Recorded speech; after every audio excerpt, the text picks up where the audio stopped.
کیا جاتا ہے کے ساتھ جو نعتیہ تقاضا ہے، جو مدحت سرائی کا تقاضا ہے،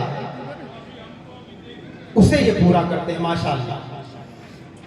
اس لیے اسپیشل اللہ تعالیٰ انہیں جزائے خیر عطا فرمائے کہ انہی چند شعراء نے نعتیہ لب و لہجے کو ہندوستان کی سرزمین پر بچا رکھا ہے۔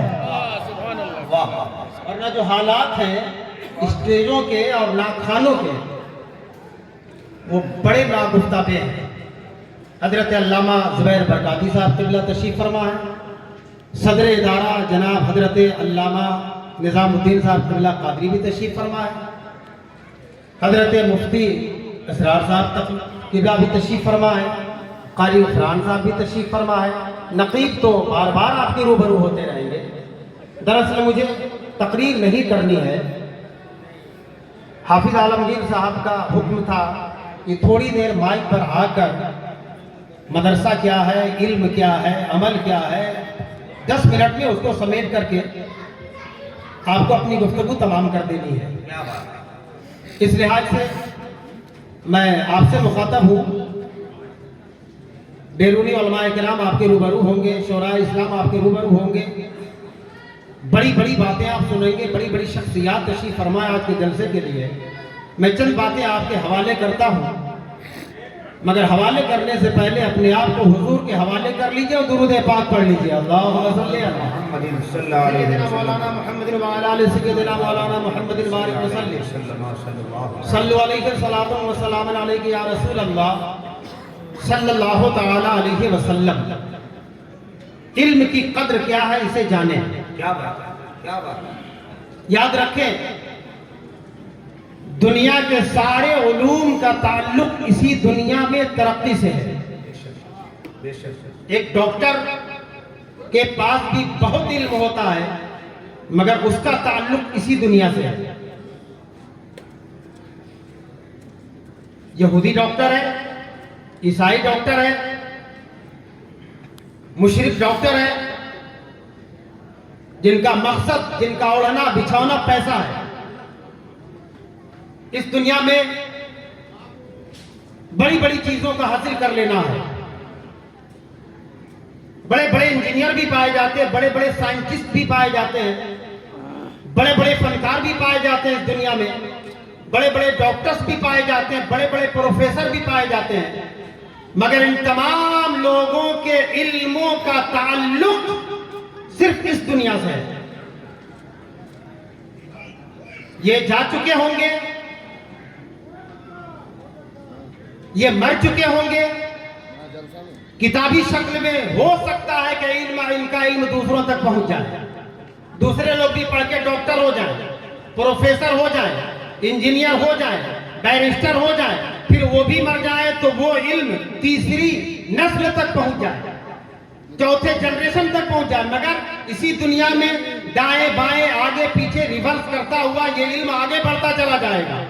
مگر یہ مدرسہ انوار سیدنا جہاں غریب بچے پلتے ہیں، چھوٹی تنخواہوں پر مدرسین کام کرتے ہیں، اسی دوران سوکھی روٹیاں کھاتے ہیں، کبھی دال بھات پہ بھی گزارا کرتے ہیں، کبھی مختصر کھانے پہ بھی گزارا کر لیتے ہیں، کبھی بھوک بھی برداشت کرتے ہیں، اور ان کا مقصد ہوتا ہے میں دنیاوی علوم حاصل نہیں کروں گا، وہ علم حاصل کروں گا جس علم کی بنیاد سرکار مدینہ نے رکھی ہے، اور جس کا فیضان یہ ہے کہ اگر اسے پڑھ کر عمل کر لیا جائے تو قبر بھی روشن ہو جائے، حشر بھی روشن ہو جائے۔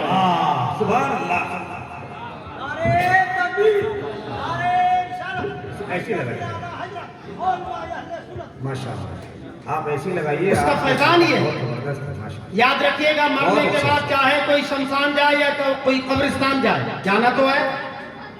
کچھ لوگ شمشان جاتے ہیں، کچھ لوگ قبرستان جاتے ہیں۔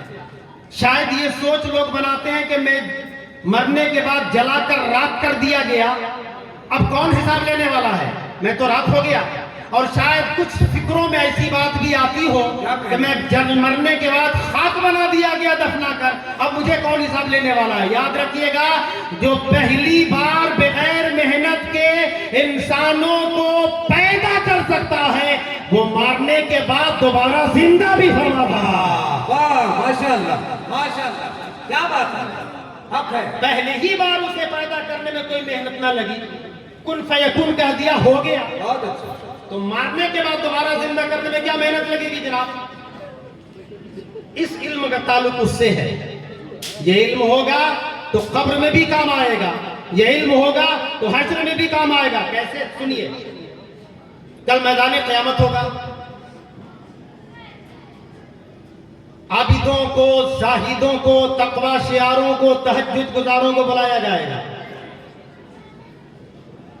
وہ جن کی تہجد قضا نہیں ہوتی تھی، وہ جنہوں نے ایک ایک نہیں ایک ایک درجن حج کر رکھے تھے، وہ جن کی اشراق اور چاشت بھی قضا نہیں ہوتی تھی، فرائض تو فرائض، واجبات تو واجبات، سنن مؤکدات تو مؤکدات، غیر مؤکدات تو غیر، نوافل بھی قضا نہیں، ایسے لوگ بلائے جائیں گے لاکھوں کی تعداد میں، لاکھوں کی تعداد میں بلائے جائیں گے میدان محشر میں حضور حق میں۔ اور دوسری طرف علماء کو بھی بلایا جائے گا۔ کیا کہنے، کیا کہنے، علماء بھی بلائے گئے، عابدین بھی، عالمین بھی، عبادت گزار بھی، علماء باوقار بھی، یہ دونوں بلائے گئے۔ اللہ تعالیٰ عبادت گزاروں کا حساب کرے گا، عبادتیں بہت ملیں گی، اجازت ہوگی جاؤ اب جنت میں جاؤ، تم نے میری کوئی نماز قضا نہیں کی تھی، جاؤ جنت میں جاؤ، رمضان آیا تھا تو رمضان کا احترام بھی کیا تھا اور روزے کو بچایا بھی تھا، جاؤ جنت میں جاؤ، کیا بات ہے، کیا بات ہے۔ تہجد بھی تمہاری قضا نہیں، جاؤ جنت میں جاؤ، عبادت گزاروں کو حکم ہوگا جاؤ جنت جاؤ، جاؤ جنت جاؤ، جاؤ جنت جاؤ، عبادت گزار جا رہے ہیں جا رہے ہیں جا رہے ہیں، علماء کو روک کر رکھا گیا ہے، ٹھہریے ابھی آپ۔ علماء تو سوچ رہے تھے کہ مجھے اجازت ملے گی میں جنت میں جاؤں، علماء تو اس امید پر کھڑے تھے کہ یہ عبادت گزار ہے، ان کے ساتھ مجھے بھی موقع مل جائے گا، لیکن انہیں روکا گیا۔ انہی میں سے ایک صاحب کہیں گے پاک پروردگار کیا وجہ ہے کہ عبادت گزاروں کو اجازت مل گئی، ہمیں روکا گیا، ہمیں ٹھہرایا گیا قیامت میں، جانے کی اجازت جنت نہیں ہو رہی ہے۔ اب ارشاد الہی سنیے، رب العالمین کا ارشاد سنیے، پاک پروردگار عالم کا ارشاد سنیے، ارشاد ہوگا اے عالموں، وہ عبادت گزار تھے، ان کے کھاتے میں بڑی عبادتیں تھیں، بڑے تقوی تھے، بڑی طہارتیں تھیں، بڑی تلاوتیں تھیں، بہت کچھ تھا، انہیں اجازت دے دی گئی جاؤ جنت جاؤ، جاؤ جنت جاؤ، کیونکہ انہوں نے صرف اپنے بچاؤ کے لیے عبادت کی تھی، اس لیے انہیں بچایا گیا، جنت بھیجا گیا۔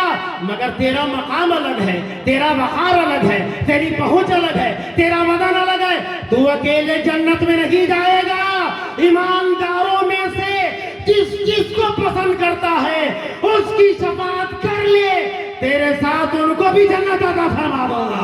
نعرہ تکبیر، نعرہ رسالت، مذہب اسلام، بانی اسلام، فیضان امجد شریف۔ واہ واہ واہ واہ، کیا کہنے سے آئی صاحب، بہت عمدہ، ماشاءاللہ ماشاءاللہ، سبحان اللہ۔ عبادت گزاروں کو آسانی کے علماء کو روکا گیا صرف اس لیے کہا کے لیے تاکہ ہم جیسے گنہگاروں کو بھی ساتھ لے کے وہ جائیں۔ واہ واہ واہ۔ اب اس وقت کیسا لگے گا کہ جو ہم نے انوار سیدنا کے صحن میں علماء کی گفتگو سنی تھی تو اس کا فائدہ یہاں جو ملنا تھا سو ملا، قیامت میں بھی عالم اس وقت تک جنت کی چوکھٹ کو پار نہیں کرے گا جب تک کہ اپنے چاہنے والوں کو بخشوا نہیں لے گا۔ واہ واہ واہ، بہت اچھا۔ اور آئیے ایک روایت کا اور خلاصہ سنیے، ایک روایت کا اور بھی خلاصہ سنیے۔ آپ علم کی